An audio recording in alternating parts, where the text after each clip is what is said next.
வணக்க மக்களே, அலிகேஷன் மிக்சர்ல இருந்து இன்ட்ரெஸ்டிங்கான ஒரு ஷார்ட்கட் நம்ம பார்க்க போறோம். இந்த டாபிக் நமக்கு வந்து bank exams, SSC exams, railway exams, even SI எக்ஸாம்ஸ்ல நமக்கு இந்த மாதிரி டாபிக் நமக்கு கேட்பாங்க. இந்த வீடியோ ஃபர்ஸ்ட்ல இருந்து லாஸ்ட் வரைக்கும் பாருங்க. சோ இந்த வீடியோ உங்களுக்கு யூஸ்ஃபுல்லா இருந்தது அப்படின்னா மறக்காம உங்களுடைய நண்பர்களுக்கு ஷேர் பண்ணி விடுங்க. ஃபாலோ பண்ணாத மக்கள் ஃபாலோ பண்ணிக்கோங்க. ரைட், கேள்வி என்ன அப்படின்னா, நமக்கு வந்து ratio of milk and water கொடுத்துருக்காங்க. அது 3:5 அப்படின்ற ரேஷியோல இருக்கு அப்படின்னு சொல்லிட்டாங்க. ஒரு கலவை நமக்கு இந்த ரேஷியோல நமக்கு இருக்கு. இதுல நம்ம வாட்டர் மட்டும் தான் ஊத்துறோம். அப்படி ஊத்துறதுனால நமக்கு ரேஷியோ மாறிடுது, 3:7 அப்படின்ற ரேஷியோக்கு மாறிடுது.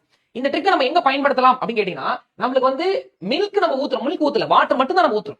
அப்ப வாட்டர் மட்டும் ஊத்தும் போது வாட்டர் மட்டும் தான் இந்த இடத்துல ஆட் ஆயிருக்கணும், மில்க் நம்மளுக்கு சேமா இருக்கணும். அப்ப இந்த ரெண்டு இடத்துலயும் சேமா இருக்கு நம்மளுக்கு மில்க். அப்படி இருந்தா இந்த ஷார்ட்கட் நம்ம பயன்படுத்தலாம். அப்போ இந்த இடத்துல நம்மளுக்கு 5 இருந்த பார்ட் 7 மாறிடுச்சு.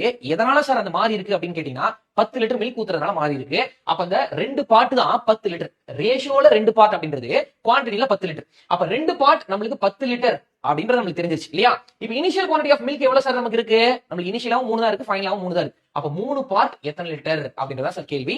2 பார்ட் 10 லிட்டர்னா ஒரு பார்ட் நமக்கு 5 லிட்டர், 3 15 லிட்டர் அப்படின்றது இதனுடைய ஆன்சர். இப்ப இதே மாதிரி ஒரு கேள்வியை உங்களுக்கு கீழே வந்து வச்சிருக்கேன். இதனுடைய ஆன்சர் படிப்பிலமா இதே மாதிரி ஒரு கேள்வியை கீழே ஆன்சர் கீழே வச்சிருக்கேன். சோ இதை நீங்க சால்வ் பண்ணி இதோட ஆன்சர் என்ன அப்படின்றத கமெண்ட் பாக்ஸ்ல தெரிவிங்க. தேங்க்யூ.